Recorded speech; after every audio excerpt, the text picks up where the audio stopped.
آپ علیہ الصلوۃ والسلام کا فرمان ہے، میں تمہارے اندر دو چیزیں چھوڑ کر جا رہا ہوں،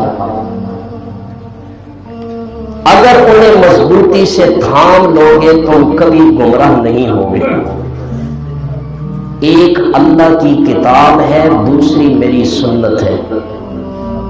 ان کو مضبوطی سے تھام لو، ان پہ عمل کرو، قرآن کو اپنے سینے سے لگا لو، اپنا عقیدہ قرآن کے مطابق بنا لو، حدیث کو اپنے سینے سے لگا لو، میرے پیغمبر نے جو طریقہ ہمارے لیے چھوڑا اس طریقے کو اپناؤ۔ نبی علیہ الصلوۃ والسلام کا مسجد سے کیسا تعلق تھا، ہم بھی مسجد سے وہی تعلق قائم رکھیں۔ نبی علیہ الصلوۃ والسلام کا اپنے گھر والوں سے کیسا سلوک تھا، ہم بھی اپنے گھر والوں سے وہی سلوک کریں۔ نبی کا اپنی اولاد کی تربیت کرنے کا طریقہ کیا تھا، ہم اپنی اولاد کی تربیت اسی نہج پر کریں۔ نبی کی تجارت کیسے تھی، آپ تجارت میں کس طرح امانت، دیانت، صداقت اختیار کرتے تھے۔ ہمارے مسلمان تاجر کی تجارت میں امانت، دیانت، صداقت کو اختیار کریں۔ ہمارے نبی نے اپنے پڑوسیوں سے کیسا سلوک کیا، رشتہ داروں سے کیسا سلوک کیا، ہم بھی نبی کے طریقے کو اپناتے ہوئے اپنے پڑوسیوں سے وہی سلوک کریں۔ ہمارے نبی کے اچھے اخلاق کیسے تھے، آپ کی سیرت کو پڑھ کر ہم بھی حسن اخلاق کا مظاہرہ کریں۔ یہ جتنی چیزیں میں نے بیان کی ہیں، اگر ہم اس پہ عمل کرنے والے بن جائیں، نبی کے دین کی خود بخود حفاظت ہو جائے۔ لیکن افسوس کی بات ہے، میں اور آپ سب اس میں شامل ہیں، جب ہم اپنے اس 5-6 فٹ کے وجود پر دین اسلام کو نافذ کرنے کے لیے تیار نہیں ہیں، انصاف سے بتائیں اس دین کی حفاظت کیسے ہوگی، یہ دین کیسے محفوظ ہوگا۔ آج ہم مسلمانوں کے اندر کیا مسجد کے ساتھ وہ تعلق ہے جو ہمارے نبی کا تھا؟ ہم کیا اللہ کے گھر کا وہ احترام کرتے جو اللہ کے نبی کرتے تھے؟ میں ایک حدیث پڑھ رہا تھا، آپ علیہ الصلوۃ والسلام کے انتقال فرمانے کے بعد بھی صحابہ مسجد نبوی میں آتے تھے تو صحابہ کہتے آپ موجود نہیں ہوتے تھے، ہم پھر بھی مسجد نبوی کا وہی احترام کرتے تھے جو آپ کی زندگی میں کرتے تھے۔ کیا ہم نے اپنے گھر والوں کے ساتھ وہی سلوک اختیار کیے رکھا جو اللہ کے نبی کا تھا؟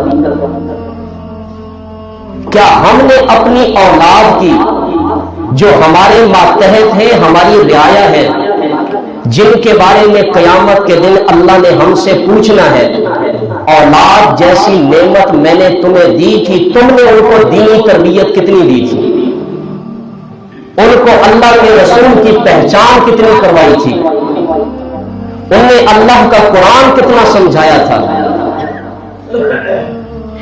تم بڑے بڑے تاجر تھے مسلمان، تم نے اپنی تجارت میں امانت کو اختیار کیا تھا، تم نے تجارت کے اندر سچ بولا تھا، تم نے تجارت کے اندر اپنے معاملات کے اندر اپنے جتنے بھی لین دین تھے، کیا اس کے اندر دیانت سے کام لیا تھا؟ اگر یہ چیزیں ہمارے اندر نہیں ہیں تو میرے دوستوں دین اسلام کی حفاظت نہیں ہو سکتی ہے۔ میں بڑے ادب سے یہ درخواست کرتا ہوں اور ایک جملہ کہتا ہوں، آپ میری اس بات کی تائید کریں گے کہ ہمارے اندر سے امانت، صداقت، دیانت نکل گئی ہے، وعدے کی پاسداری ہمارے اندر نہیں ہے، اولاد کی دینی تربیت کرنے کا جو اسلام نے طریقہ بتایا ہم اس میں کمی کرتے ہیں، کوتاہی کرتے ہیں، دوسرے مسلمان کے ساتھ دھوکہ کرنے کو ہم سمجھداری کہتے ہیں، اور گاہک کو دھوکہ دینا ہم سمجھتے ہیں کہ یہ بہت بڑا ہوشیار آدمی ہے۔ میں تو یہ سمجھتا ہوں، لوگ کہتے ہیں کہ یورپ غیر مسلم ملک ہے، اس میں کوئی شک نہیں ہے، لیکن حقیقت بتا رہا ہوں، یورپ میں اسلام ہے، مسلمان نہیں ہے، اور ہم مسلم ممالک کے اندر مسلمان ہیں، ان میں اسلام نام کی چیز نہیں ہے،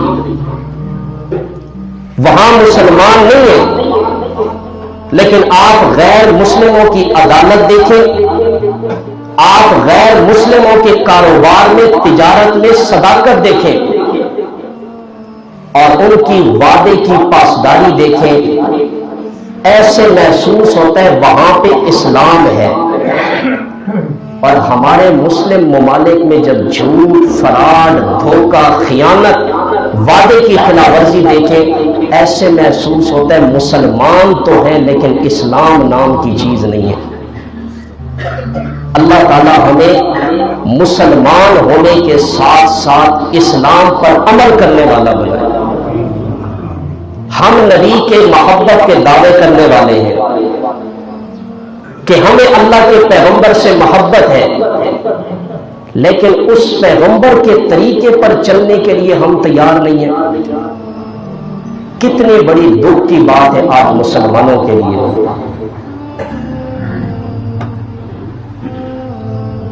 نبی کریم صلی اللہ علیہ وسلم کے صحابہ نے دین کو سب سے پہلے اپنے اس وجود پر نافذ کیا تھا، اور اپنے وجود پر نافذ کرنے کے بعد جب دنیا کے اطراف و اکناف میں پھیلے، لوگ صحابہ کی تجارت کو دیکھ کر اسلام قبول کرتے تھے۔ یہ تمہارے نبی کا سبق ہے، کسی سے جھوٹ نہیں بولنا، کسی سے فراڈ نہیں کرنا، 2 نمبر چیز نہیں بیچنی، کسی مسلمان کا حق نہیں دبانا۔ اور میں ایک جگہ پڑھ رہا تھا، بڑی مضبوط بات ہے، ہمارے بر صغیر پاک و ہند میں جو اسلام پھیلا ہے، وہ عرب کے وہی لوگ صادق تاجر جب بر صغیر میں آئے، لوگوں نے ان کی تجارت کی امانت داری اور صداقت کو دیکھا تو اسلام قبول کر لی، اور اللہ نے پورے بر صغیر میں، پاک و ہند میں اسلام کا نام روشن کر دیا۔ آج الحمدللہ مسلمانوں کی کمی نہیں ہے یہاں پہ۔ تو میں عرض کر رہا تھا، صحابہ نے سب سے پہلے اسلام کو اپنے اوپر نافذ کیا، پھر اس کے بعد جس کو دعوت دیتے جاتے تھے، وہ صحابہ کے اخلاق کو، ان کے اپنے وجود پر دین نافذ کرنے کو دیکھ کر وہ بھی ایمان قبول کر لیتے تھے۔ اس لیے سب سے پہلی چیز دین اسلام کی حفاظت کے لیے ضروری ہے، دین کو اپنے اوپر نافذ کرو، اپنے اوپر نافذ کرنے کے بعد لوگوں کو دعوت دو۔ قرآن کیا کہتا ہے؟ قل ھذہ سبیلی ادعو الی اللہ، آپ فرما دیجیے یہ میرا راستہ ہے، میں اللہ کی طرف بلاتا ہوں۔ مسلمان خود اچھا عمل کرے، دوسروں کو بھی دعوت دے۔ اور ایک بات عرض کر دوں، صرف دعوت یہ نہیں ہے کہ آپ کسی بندے کے پاس جائیں، اسے کہیں نماز پڑھیں، یہ میں ایک ایمانی جملہ بتا رہا ہوں۔ دعوت صرف یہ نہیں ہے کہ آپ کسی بندے سے کہیں کہ میرے بھائی آئیں نماز پڑھیں۔